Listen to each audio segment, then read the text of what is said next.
50,000 pesos. 60,000 pesos?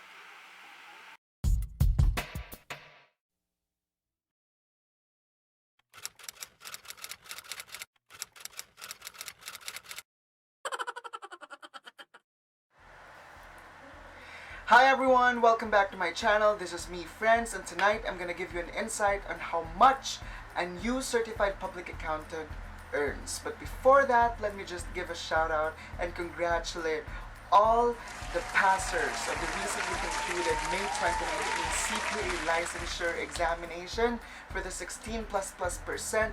Congratulations to all of you, and let me just give a shout out to John Marie and Alan from St. Paul's School of Professional Studies, who both clinched the top 7 spot of the CPA. Congratulations, John Marie and Alan, and to the rest of the Plenian community, and to the rest of the 1,600 plus people who passed the CPA licensure examination. From one CPA to another, welcome to the profession.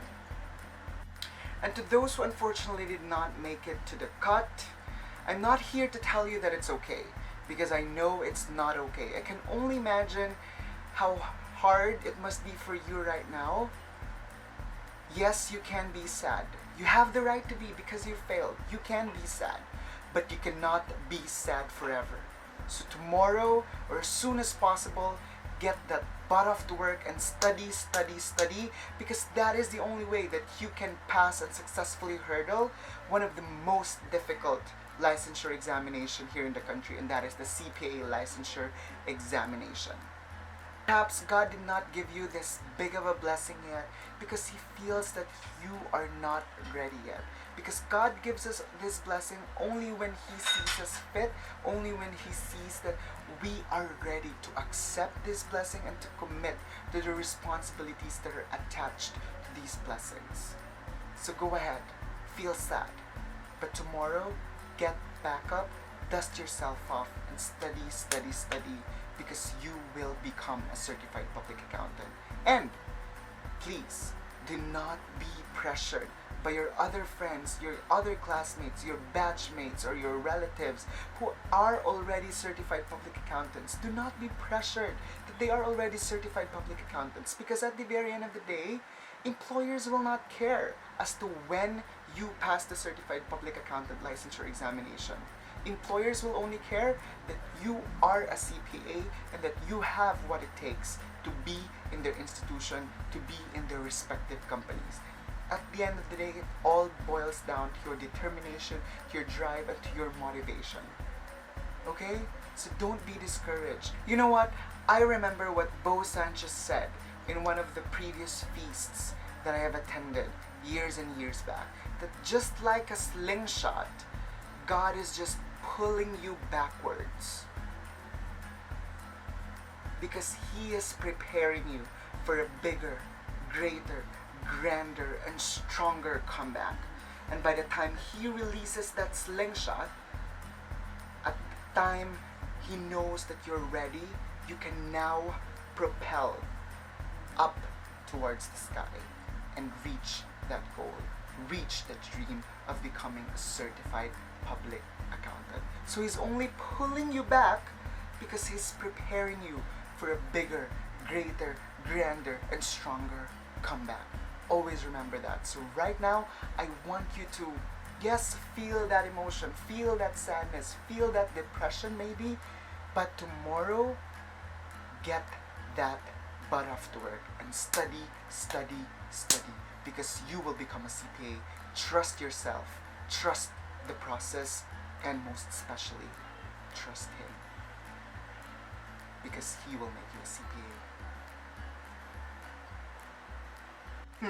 I know ang dami ko pong nasabi, so let's get to business. Let's get to the main topic of this vlog, where I give you guys, CPAs or non-CPAs, an insight as to how much does a new CPA really earn. How much kaya? By the way, as a brief background, I'm a certified public accountant. I passed the CPA licensure examination last October 2016. I worked for 6 months for one audit season in a local audit firm in Cebu. After that, I transferred to another company. It was a BPO, still in Cebu. It's an accounting. An accounting shared services firm where we cater mainly to foreign clients. After that, I came back here in Leyte and worked as an accountant in a state university as their school accountant. So, I know that you're all excited to know, so here it goes. Eto na po. Magkano nga ba ang sweldo ng isang bagong certified public accountant? So, I'm gonna divide it into three. Tatlo. First, when you work in one of the big firms, SGV, KPMG, PwC, Deloitte, Punong Bayan, etc., etc. Second, when you work in a smaller firm, audit firm still, or accounting firm, just like the place where I worked at in Cebu, it's a small-time audit firm, but believe me, we have a small office, but our clients are really huge. But I cannot tell you that because that's very confidential. And the third is when you work in the government. So tatlo.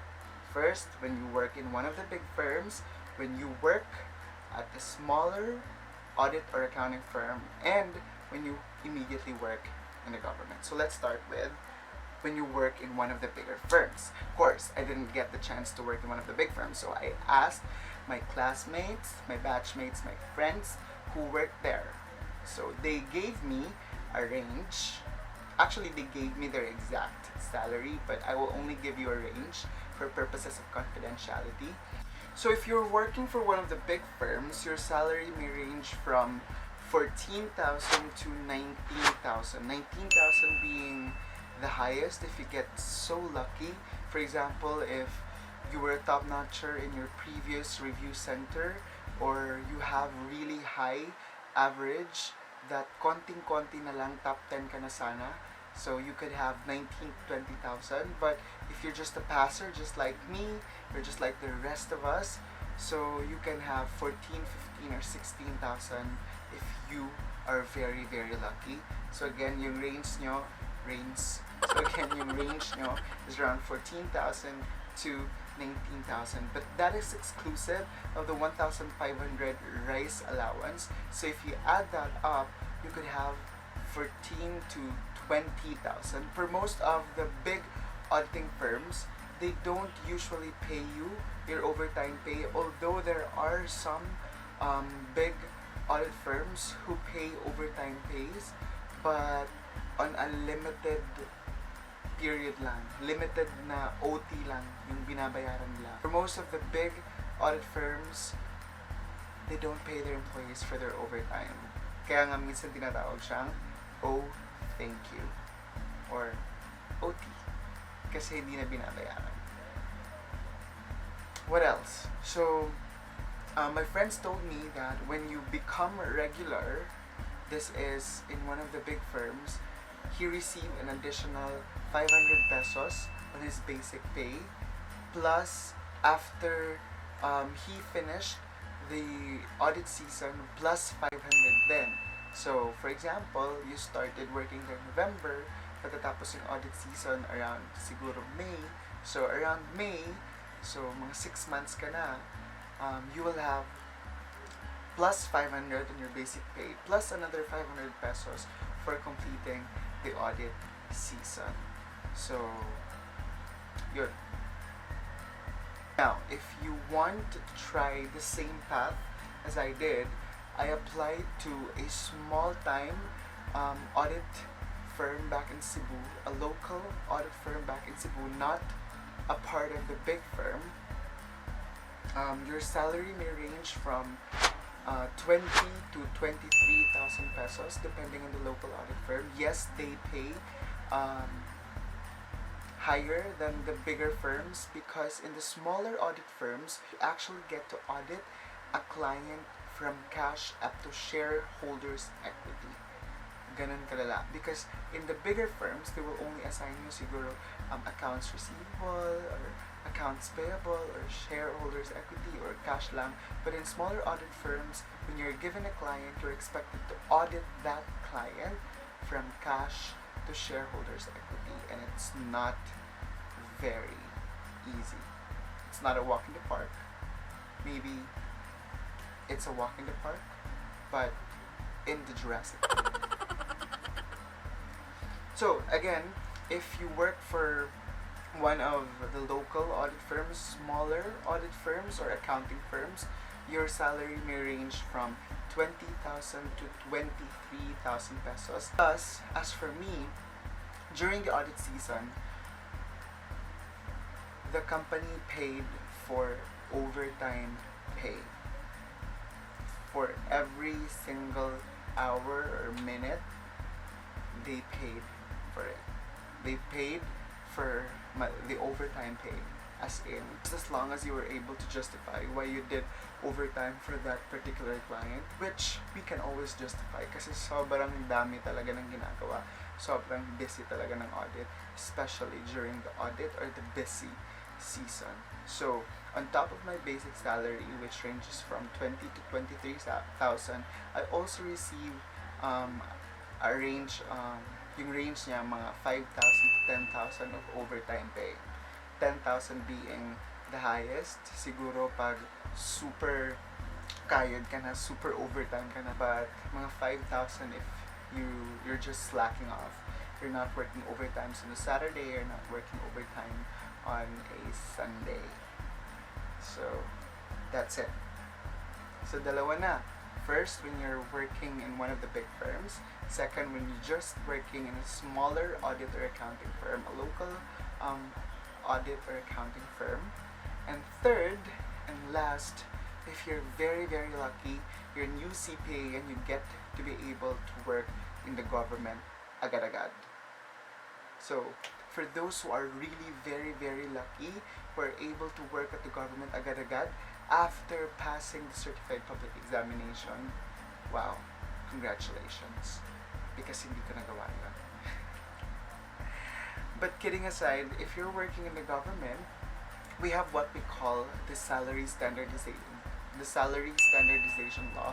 The salary standardization law is a law which standardized the salaries of all government officials in a way that the accountant one back in Cebu, the big city, and the accountant one back in Leyte, the province, will receive the same basic pay. So it's standard, it's uniform, walang sinasabing city rate or provincial rate. So in the government, walang ganon. If you're an accountant one, whether you'd be the most rural area and you're an accountant one and you're in Makati or you're in the most urban area, you will receive the same basic pay because we have again the salary standardization law. For accountants, we usually begin at accountant 1. It is at SG or salary grade 12. You can just Google the equivalent salary for salary grade 12. Except for BIR, in the BIR, the entry level is only at salary grade 11. And in COA naman, it's one grade higher than the normal. Again, the normal is salary grade 12. But if you're in COA, the entry level is at salary grade 13. So yun yung mga alam ko. So in BIR, that's salary grade 11 for a CPA or even for non-CPAs. For other agencies, if you're gonna be working or if you're gonna be getting a plantilla position as an accountant 1, that would be salary grade 12. And if you're gonna be working in COA, the entry level is at salary grade 13. Again, that is standardized. So even when you're working back in Leyte or when you're working in Cebu or when you're working in Manila, it's the same salary. So that's it, guys. I have already given you an insight on how much a new certified public accountant earns whether he chooses to apply in one of the big firms or in a smaller auditor accounting firm or in the government. So I know all of you guys are excited. Are you? So contrary to what other people might think, na sobrang yaman daw ng mga certified public accountants or biglang yaman daw yung mga certified public accountants, that is not really true. Kasi we really have to start from the bottom of the food chain and then work our way up. So, hindi siya automatic na pag naging certified public accountant ka na, magiging mayaman ka na. So, you really need to work hard. You need to double up your efforts in order for you to get that much desired position. So, that's it guys. Wow, sobrang dami ko talagang nasabi. I hope that you really enjoyed listening and I hope na marami din kayong nakuha from this vlog. Thank you so much for tuning in and tune in again next time for some amazing, crazy, and fun content. Don't forget to hit the like button if you happen to like this video and let me know in the comment section what you think. If you have any vlog ideas or vlog suggestions that you want me to do, please comment them down below. And since you're still here, please watch my other videos right here or right here. And please hit the subscribe button down there. It would really mean the world to me. Again, this is me, friends. Thank you so much for staying. See you again next time. Bye-bye.